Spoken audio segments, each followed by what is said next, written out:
Morning class 12th class civics के प्रत्येक बच्चों का हम सिविक्स के क्लास में हम स्वागत करते हैं। आज बच्चों जो मैंने पाठ लिया है ये आपके कोर्स में है और जैसा आप जानते हो कि कुछ 30% कोर्स हटाया गया है, लेकिन मैं आपको उसके बारे में बता दूं कि कौन कौन सा टॉपिक किस किस लेसन में हटाया गया है। लेकिन ये वाला जो पार्ट मैंने लिया सत्ता के वैकल्पिक केंद्र, इसमें से जो पढ़ना है वह मैं आपको भेज रही हूँ और वीडियो बना के जो भेजूँगी उन्हीं चीज़ों को आपको पढ़ना होगा। आज हम देखेंगे कि सत्ता के वैकल्पिक केंद्र में क्या क्या हमको पढ़ना है। हम देखते हैं कि यूरोप के बारे में यूरोपीय संघ का निर्माण एवं विस्तार। तो सबसे पहले हम इसका परिचय से पहले आपको यूरोप के बारे में बता दें, फिर इसके पाठ का हम आपको परिचय देते हैं। बच्चों, यूरोप संघ जो यूरोपीय संघ था वो यूरोप के देशों का एक महत्वपूर्ण क्षेत्रीय संगठन था और इसकी स्थापना 1992 में हुई थी और इसका राजनीतिक और आर्थिक, सैन्य एवं कूटनीतिक रूप में विश्व में यानी कि संसार में राजनीति में बहुत ही महत्वपूर्ण स्थान था। और यूरोपीय संघ के निर्माण जो गठन हुआ उसके कुछ कारण भी थे जैसे कि था कि यूरोप के आर्थिक विकास को बढ़ावा देना, है ना, यूरोप के आर्थिक विकास को बढ़ावा देना के लिए भी था और संयुक्त राज्य अमेरिका की आर्थिक शक्ति से मुकाबला करने के लिए भी था। पहले कि हम इसके पाठ के बारे में और आगे जाएं, हम थोड़ा सा आपको परिचय देंगे जो आपकी बुक में भी दिया हुआ है। जिसका परिचय में जो दिया हुआ है 1990 के दशक के शुरू में विश्व राजनीति में दो ध्रुवीय व्यवस्था के टूटने के बाद बच्चों ये स्पष्ट हो गया था कि राजनीतिक और आर्थिक सत्ता के वैकल्पिक केंद्र कुछ हद तक अमेरिका के प्रभुत्व को सीमित करेंगे और यूरोप में यूरोपीय संघ और एशिया में दक्षिण पूर्व एशिया राष्ट्रों के संगठन यानी कि जो आसिया का उदय दमदार शक्ति के साथ यानी बहुत ही ज़ोर से, बहुत शोर से और शक्ति के रूप में हुआ। यूरोपीय संघ और आसिया दोनों ने अपने अपने इलाके में चलने वाली ऐतिहासिक दुश्मनियों और कमजोरियों का क्षेत्रीय स्तर पर समाधान ढूंढ लिया। साथ ही इन्होंने अपने अपने इलाकों में अधिक शांतिपूर्ण और सहकारी क्षेत्रीय व्यवस्था को विकसित करने के लिए इस क्षेत्र के देशों को अर्थव्यवस्थाओं का समूह बनाने की दिशा में भी काम किया, है ना। अर्थव्यवस्था के क्षेत्र में चीन के आर्थिक उभार ने विश्व राजनीति पर काफ़ी प्रभाव भी डाला। और बच्चों, हमने इस पाठ में देखते हैं कि सत्ता के बढ़ते हुए कुछ वैकल्पिक केंद्रों पर एक नज़र और हम डालेंगे। अब हम देखेंगे कि इस पाठ में क्या है, जो कि आपके जिन जिन बच्चों ने बुक ले ली होगी उसमें आप देखिएगा कि कुछ परिचय दिया हुआ है, उसको आप फिर से एक बार पढ़ लीजिएगा। अब हम इस पार्ट में कुछ टॉपिक दिए हुए हैं जो उनको आपको पढ़ना है और उसी को अच्छे से याद भी करना। तो मैं आपको पार्ट के जो टॉपिक है उनको मैं आपको समझाऊंगी। जैसा हमने बच्चों ने आपको बताया कि यूरोपीय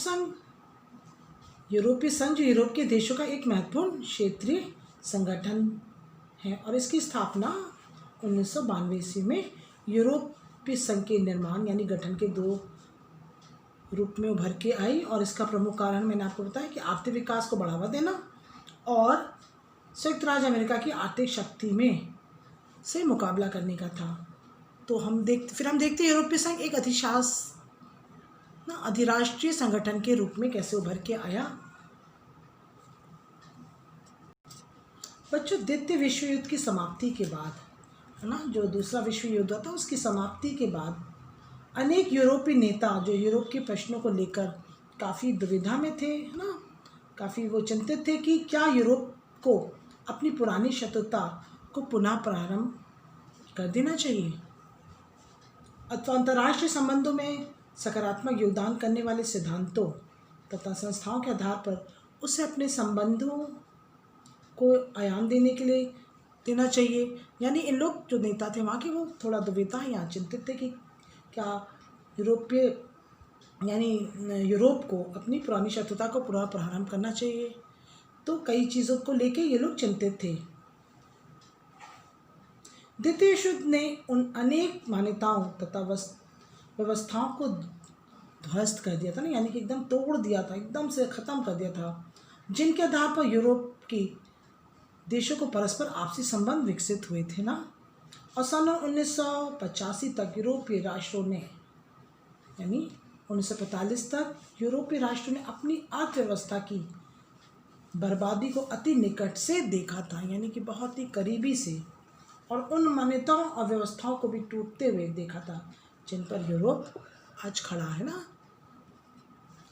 बच्चों ना। द्वितीय विश्व युद्ध के बाद, यानी दूसरे विश्व युद्ध के बाद ना, यूरोपीय नेता यूरोप के प्रश्नों को लेकर दुविधा में थे, यानी चिंतित थे कि यूरोप को अपनी पुरानी शत्रुता को फिर से प्रारंभ कर देना चाहिए या सकारात्मक योगदान को आधार मानकर उन मान्यताओं को सामने रखना चाहिए ना। तो ये उनके मन में एक दुविधा थी कि नए आयाम को देना चाहिए ना, या कोई एक नए रूप में आना चाहिए, या पुनः उस शत्रुता को प्रारंभ करना चाहिए। तो हम देखते हैं आगे कि यूरोपीय संघ की एक साझी विशेषता थी बच्चों। हम इसकी विशेषता देखने से पहले हम इसके कुछ मतभेद भी देखेंगे कि बच्चों कुछ मतभेद जो हुए थे वो इस प्रकार थे कि यूरोपीय देशों की विदेश एवं रक्षा नीति में परस्पर कुछ मतभेद भी पाया जाता है, यानी आपस में मनमुटाव भी हुआ। इराक युद्ध के ब्रिटेन ने समर्थन किया, है ना, इराक ने युद्ध का ब्रिटेन ने समर्थन किया, लेकिन फ्रांस और जर्मनी ने इनका क्या था बच्चों, विरोध भी किया था। देखिए, इराक ने युद्ध का ब्रिटेन ने समर्थन किया था, लेकिन फ्रांस और जर्मनी ने उसका विरोध किया था। यूरोप के कुछ देशों में मुद्रा को लागू करने का संबंध में भी मतभेद हुआ था, है ना। यूरो मुद्रा को लागू करने में भी कुछ मतभेद हुआ था इनके बीच। और डेनमार्क तथा स्वीडन ने जो माजिस्ट्री जो संधि की थी ना, वो साझी यूरोपीय मुद्रा यूरो को मानने का प्रतिरोध किया था। कौन सी संधि में बच्चों? मास्ट्रिस्ट संधि। और ये यूरोपीय मुद्रा जो यूरो के नाम से जो जाना जाता था, है ना, जो मुद्रा को चला, उसका भी प्रतिरोध किया था डेनमार्क तथा स्वीडन ने भी। अब हम इसको देखते हैं बच्चों कि यूरोपीय आर्थिक सहयोग का संगठन, फिर हम इसकी विशेषताएं देखेंगे कि कैसे इनके बीच में जो यूरोपीय आर्थिक सहयोग संगठन की जो स्थापना हुई थी बच्चों, वो 1948 में अमेरिकी विदेश मंत्री मार्शल के द्वारा प्रस्तुत योजना के आधार पर यह की गई थी। अमेरिकी विदेश मंत्री मार्शल के द्वारा, बच्चों ध्यान दीजिएगा। और इस संगठन का प्रमुख उद्देश्य पश्चिमी यूरोप के देशों की आर्थिक मदद करना था, है ना। इनका प्रमुख जो देश था वो पश्चिमी यूरोप के देशों की आर्थिक मदद करना था। और इस संगठन ने एक ऐसा मंच, है ना बच्चों, एक ऐसा मंच प्रस्तुत किया जिसके माध्यम से, यानी कि जिसके द्वारा पश्चिमी यूरोप के देशों ने व्यापार, है ना, और आर्थिक मामलों में एक दूसरे की सहायता भी की थी। क्यों हुआ था? क्योंकि इस संगठन के प्रमुख उद्देश्य क्या थे बच्चों? कि यूरोप के देशों को आर्थिक मदद करना था। और इस संगठन ने एक ऐसा मंच ना, एक ऐसा तरीका प्रस्तुत किया, एक ऐसा तरीका अपनाया कि जिसके माध्यम से पश्चिमी यूरोप के देशों ने व्यापार और आर्थिक मामलों में एक दूसरे की क्या करी बच्चों? सहायता भी की। और अभी हम इसके बाद हम देखते हैं इनकी विशेषता। अभी हमने बताया यूरोपीय आर्थिक सहयोग संगठन, उससे पहले कि हमको विशेषता, इसके बाद हम देख रहे हैं कि यूरोपीय संघ की जो साझी मुद्रा स्थापना दिवस गान एवं जो झंडा था, है ना, यूरोपीय संघ की जो साझी मुद्रा और स्थापना, ये कि उनकी विशेषता के रूप में है स्थापना दिवस, गान एवं झंडा। और यूरोपीय संघ आर्थिक, राजनीतिक एवं सामाजिक मामलों में हस्तक्षेप करने में भी सक्षम है। और यूरोपीय संघ के 2 सदस्य जो इनकी विशेषता के रूप में आते हैं, ब्रिटेन व फ्रांस सुरक्षा परिषद के स्थायी सदस्य हैं। और यूरोपीय संघ के 2 सदस्य ब्रिटेन व फ्रांस सुरक्षा परिषद के क्या है बच्चों? सदस्य हैं।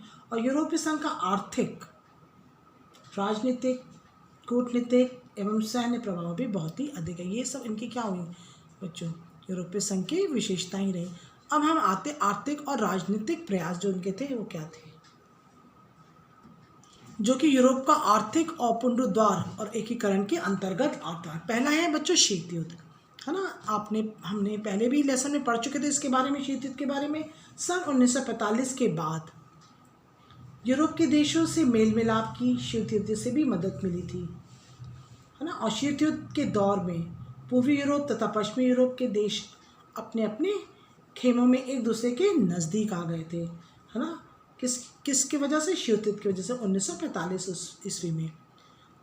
ये भी एक तरीका रहा जो कि पास यानी एक दूसरे के संबंध अच्छे करने के। और दूसरा था कि जो राजनीतिक और आर्थिक प्रयास थे, मार्शल योजना, है ना। मार्शल योजना यानी 1947 में हुई। इस योजना के तहत यानी इस योजना के उस कारण अमेरिका ने यूरोप की अर्थव्यवस्था के पुनर्गठन के लिए अभूतपूर्व यानी बहुत ही अधिक सहायता की थी। किसने, यूरोप की अर्थव्यवस्था के, अमेरिका ने यूरोप की अर्थव्यवस्था के फिर से स्थगित करने के लिए यानी पुनर्गठन करने के लिए काफ़ी सहायता की थी। फिर हम देखते हैं बच्चों तीसरा नाटो, है ना। नाटो जो था, अमेरिका ने नाटो के तहत पश्चिमी यूरोप में एक सामूहिक सुरक्षा व्यवस्था का गठन किया था। किसने, अमेरिका ने नाटो के द्वारा पश्चिमी यूरोप में एक सामूहिक, है ना, मिलीजुली यानी कि सुरक्षा व्यवस्था का गठन किया था।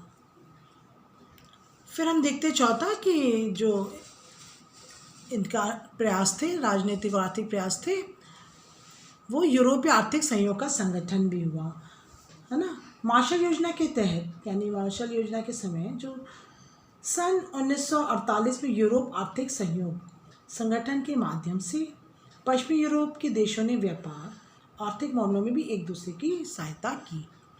यूरोप आर्थिक सहयोग संगठन के टाइम भी। फिर से हम आपको ये वाला बता दें कि मार्शल योजना के समय सन 1948 में यूरोप आर्थिक सहयोग संगठन के माध्यम से, है ना, इसके माध्यम से पश्चिमी यूरोप के देशों ने व्यापार और आर्थिक मामलों में एक दूसरे की क्या की थी बच्चों, सहायता की थी। अब हम आते हैं यूरोपीय अणु शक्ति। 25 मार्च, है ना, 1997 को यूरोपीय आर्थिक समुदाय यानी यूरोपीय जो साझा हुआ था, जो साझा व्यापार था इनका, यूरोपीय अणु शक्ति समुदाय का गठन हुआ। कब हुआ, 25 मार्च 1957 को यूरोपीय आर्थिक समुदाय, यूरोपीय साझा जो व्यापार था उनके बीच और यूरोपीय अणु शक्ति समुदाय का क्या हुआ बच्चों, गठन हुआ। इससे ही ये दोनों की आर्थिक स्थिति और राजनीतिक स्थिति अच्छी होती चली गई। फिर हम देखते हैं यूरोपीय कोयला तथा इस्पात। 18 अप्रैल 1951 को पश्चिमी यूरोप के 6 देशों ने, कब, 18 अप्रैल 1951 को पश्चिमी यूरोप के 6 देशों ने, कितने, 6 देशों ने यूरोपीय कोयला और इस्पात समुदाय का भी गठन किया था। फिर हम आते हैं यूरोपीय संघ। सन 1992 में यूरोपीय संघ के रूप में समान विदेश और सुरक्षा नीति, आंतरिक मामलों तथा न्याय से जुड़े मुद्दों पर भी सहयोग, एक दूसरे की मुद्रा के चलन के लिए भी रास्ता तैयार हुआ। और 1 जनवरी 1999 को यूरोपीय संघ की साझा जो बनी कि एक दूसरे से बांटते हुए साझा यूरो मुद्रा का, कौन सी मुद्रा का, यूरो, ध्यान दीजिएगा बच्चों, जो साझा मुद्रा इन लोगों ने आपस में तय की थी वो यूरो नाम से थी और औपचारिक रूप से इन्होंने क्या करी, स्वीकृति दी। और 1907 में लिम्बन संधि का निर्णय शुरू हुआ और इसको महत्वपूर्ण कदम उठाना पड़ा। तो ये जो बच्चों, ये जो मुद्रा इनके बीच में साझा के रूप में थी वो यूरो मुद्रा थी, उसको ध्यान दीजिएगा बच्चों। 1 जनवरी 1999 को यूरोपीय संघ की जो साझा यूरो मुद्रा को औपचारिक रूप से क्या मिली, स्वीकृति प्राप्त हुई थी। और 1999 के बाद 2007 में लिम्बन संधि का निर्णय प्रक्रिया में सुधार का क्या हुआ, महत्वपूर्ण योगदान भी उठाया और इन्होंने एक कदम महत्वपूर्ण उठाया। बच्चों हमने अभी आपको जैसे बताया था कि द्वितीय विश्व युद्ध की समाप्ति के बाद अनेक यूरोपीय नेता यूरोप के प्रश्नों को लेकर काफ़ी चिंतित हुए थे ना कि यूरोप को अपनी पुरानी शत्रुता को फिर से प्रारंभ कर देना चाहिए या अंतर्राष्ट्रीय संबंधों में सकारात्मक योगदान करने वाले सिद्धांतों तथा संस्थाओं के आधार पर उस अपने संबंधों का नया आयाम देना चाहिए, या द्वितीय विश्व युद्ध ने उन अनेक मान्यताओं तथा व्यवस्थाओं को ध्वस्त कर दिया था जिनके आधार पर बच्चों यूरोप के देशों को परस्पर आपसी संबंध विकसित हुए थे ना।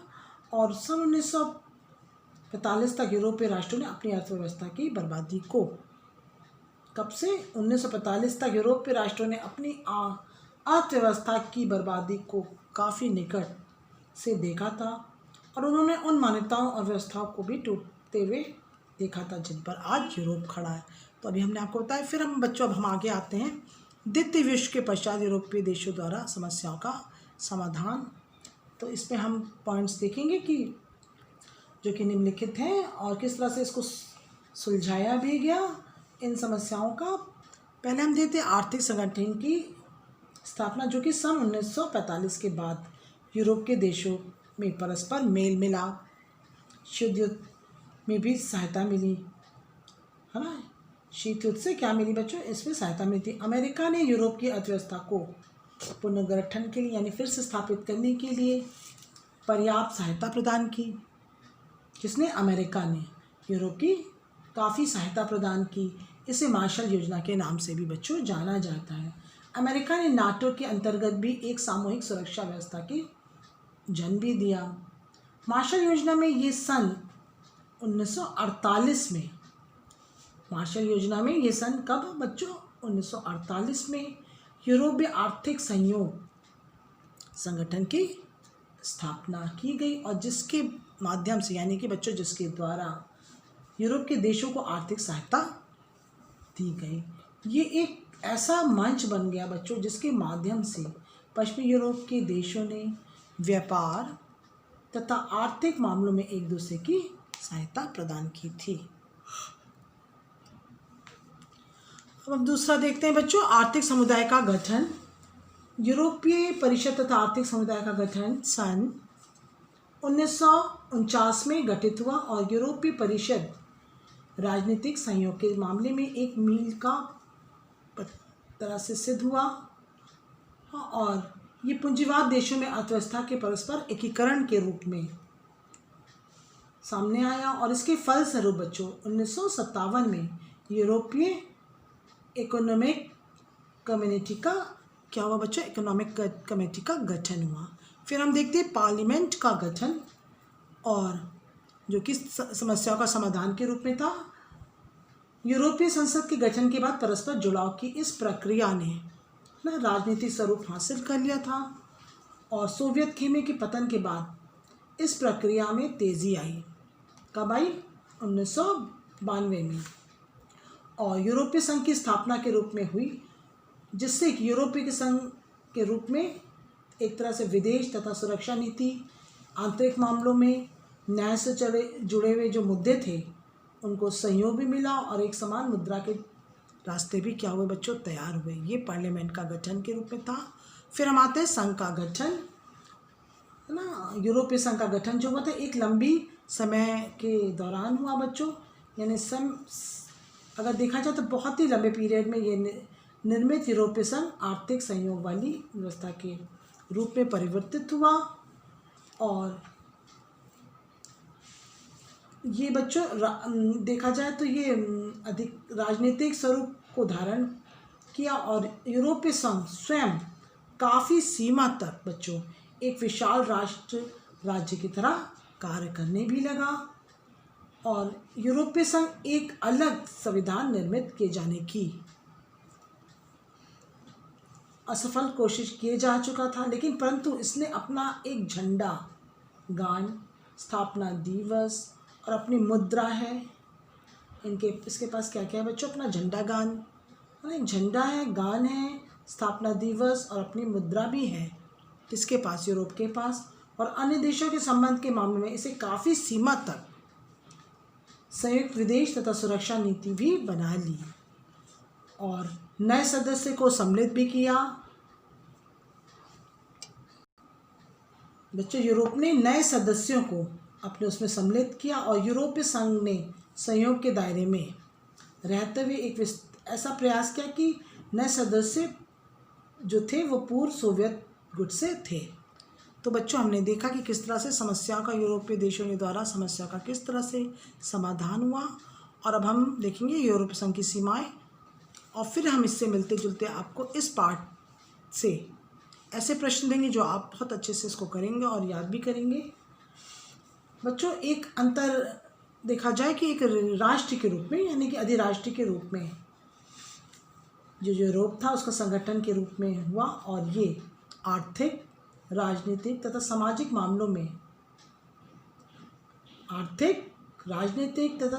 मामलों में हस्तक्षेप करने के सक्षम है। कौन? यूरोप। और परंतु इसके मामलों में ऐसे सदस्यों ने अपनी विदेश नीति, देशों की जो विदेश तथा रक्षा नीति है ना बच्चों, जो विभिन्न मुद्दों पर परस्पर एक दूसरे के विरुद्ध भी होती है। अगर उदाहरण तौर पे हम देखें तो बच्चों, यूरोप के कुछ भागों में, है ना, यूरोप के कुछ भागों में यूरो को लागू किए जाने की कार्यक्रम को लेकर काफ़ी मतभेद भी रहे हैं। पूर्व ब्रिटिश प्रधानमंत्री मार्गरेट थैचर ने ग्रेट ब्रिटेन को यूरोपीय बाजार से अलग रखा था, और डेनमार्क तथा स्वीडन ने मास्ट्रिक्ट संधि तथा संयुक्त यूरोपीय मुद्रा यूरो को मानने की प्रतिरोध भी किया था। अगर हम इस तथ्य से अगर बच्चों देखें तो विदेशी तथा रक्षा मामलों में कार्य करने की यूरोपीय संघ की जो क्षमता थी काफ़ी सीमित थी। तो बच्चों, हम देखते हैं जो इस पार्ट में मैंने पढ़ा है, एक बार मैं फिर से आपको दोहरा देती हूँ, फिर मैं आपको इससे मिलते जुलते कुछ प्रश्न दूंगी। तो बच्चों, हमने आपको बताया कि यूरोपीय संघ का निर्माण एवं विस्तार। यूरोपीय संघ क्या है? अभी हमने आपको बताया कि यूरोपीय संघ यूरोप देशों में एक महत्वपूर्ण क्षेत्रीय संगठन है, और इसकी स्थापना 1992 में हुई थी। और बच्चों, इसका राजनीतिक और आर्थिक और सैन्य एवं कूटनीतिक रूप से एक तरह से राजनीति में महत्वपूर्ण स्थान है। और इसके मैंने आपको कारण बताए। इस गठन के दो प्रमुख कारण थे, जो कि यूरोप के आर्थिक विकास को बढ़ावा देने के लिए भी था और संयुक्त राज्य अमेरिका की आर्थिक शक्ति से मुकाबला करने के लिए भी था। फिर मैंने आपको यूरोप संघ एक अधिराष्ट्रीय संगठन के रूप में बताया, क्या मतभेद हुआ, यूरोपीय संघ की साझी विशेषता के बारे में बताया, और यूरोपीय आर्थिक सहयोग संगठन, आर्थिक और राजनीतिक प्रयास। फिर हमने बताया कि किस तरह से आर्थिक और राजनीतिक प्रयास यानी कि जो द्वितीय विश्व के बाद पश्चिमी यूरोप का एकताबद्ध करने के लिए जो आर्थिक और राजनीतिक प्रयास हुए थे वो इस प्रकार से थे। इस क्वेश्चन को मैं अभी आपको दूंगी, इसको करिएगा भी। शीत युद्ध, मार्शल योजना, नाटो, यूरोप आर्थिक सहयोग संगठन, यूरोपीय अणु शक्ति और यूरोपीय कोयला तथा इस्पात, यूरोपीय संघ। ये सब क्या था बच्चों? द्वितीय विश्व युद्ध के बाद जो पश्चिमी यूरोप को एकताबद्ध करने के लिए जो आर्थिक और राजनीतिक प्रयास किए थे वो इस प्रकार थे, मैंने आपको बताया। फिर हम देखते हैं द्वितीय विश्व युद्ध के बाद यूरोपीय देशों द्वारा समस्याओं का किस प्रकार से समाधान हुआ, और आर्थिक संगठन की स्थापना, और दूसरा आर्थिक समुदाय का गठन, और तीसरा था पार्लियामेंट का गठन, और चौथा मैंने आपको बताया जो कि यूरोपीय देशों द्वारा समस्या का जो समाधान किया गया, संघ का गठन। फिर हमने देखा यूरोपीय संघ की क्या सीमाएं हैं, अभी हमने आपको बताया। बच्चों, अब इस पाठ से संबंधित मैं आपको कुछ प्रश्न दे रही हूँ जो मैंने टॉपिक बताए हैं, और इसके कुछ टॉपिक और रह गए, वो नेक्स्ट क्लास में हम आपको इसी पाठ के कुछ टॉपिक को बताऊंगी। पहला हम प्रश्न दे रहे हैं, यूरोपीय संघ का निर्माण एवं विस्तार किस प्रकार हुआ, और यूरोपीय संघ क्या है अभी हमने आपको समझाया, तथा इसके कारण लिखो। यूरोपीय संघ क्या है तथा इसके कारण लिखो। फिर हम दूसरा प्रश्न दे रहे हैं, द्वितीय विश्व युद्ध के बाद पश्चिमी यूरोप को एकताबद्ध करने के लिए आर्थिक और राजनीतिक प्रयास तथा समस्या का समाधान लिखिए। पहले आप लिखिएगा ना आर्थिक और राजनीतिक प्रयास, जो मैंने आपको बताया था, शीत युद्ध, मार्शल योजना एवं नाटो, यूरोपीय आर्थिक सहयोग संगठन, यूरोपीय अणु शक्ति, यूरोपीय कोयला इस्पात, यूरोपीय ये जो आपके आर्थिक और राजनीतिक प्रयास हैं जो द्वितीय विश्व युद्ध के यूरोप को एकताबद्ध करने के लिए थे, वो आप लिखिएगा। फिर उसके बाद मैंने दिया है समस्याओं का समाधान, जो कि अभी मैंने आपको बताया कि आर्थिक संगठन की स्थापना, आर्थिक समुदाय का गठन और पार्लियामेंट का गठन और संगठन का गठन। तो ये जो है समाधान है समस्याओं का। इन कुछ प्रश्नों को मैंने आपको 2 प्रश्नों को इस तरह से दिया, लेकिन आप उसको हेडिंग वाइज लिखिएगा। जो मैंने जिस तरह से मैंने आपको समझाया है उसको अलग अलग करके लिखिएगा। तो बच्चों, मैं अपनी क्लास को यहीं समाप्त करती हूँ, और जब हम अगली क्लास लेंगे तो इसी पार्ट के जो कुछ टॉपिक और हैं उसको हम क्लियर करेंगे। तो बच्चों, आप इसको बहुत अच्छे से इस वीडियो को देखिएगा और जो प्रश्न मैंने दिए उसको अच्छे से समझकर हेडिंग वाइज उसको लिखिएगा और अपने रजिस्टर को मेंटेन रखिए। और हम आपको किसी दिन भी आपको रजिस्टर मंगा कर चेक करेंगे। तो बच्चों, आज हमने जो पार्ट लिया था सत्ता के वैकल्पिक केंद्र, और इसको मैंने यूरोप के बारे में जो प्रश्न आपको अभी हमने दिए उसको बहुत ही अच्छे से, ख़ासतौर से बच्चों हम ये कहना चाहेंगे कि अपने रजिस्टर्स जितने भी मैंने आपको पार्ट पढ़ाए हैं उसको बहुत ही अच्छे से मेंटेन करके रखिए, क्योंकि उस पर भी कुछ हो सकता है कि हाफ ईयरली में आपको उस पर भी कुछ नंबर दिए जाएं। तो बच्चों, मैं अपनी क्लास को यहीं समाप्त करती हूँ। धन्यवाद।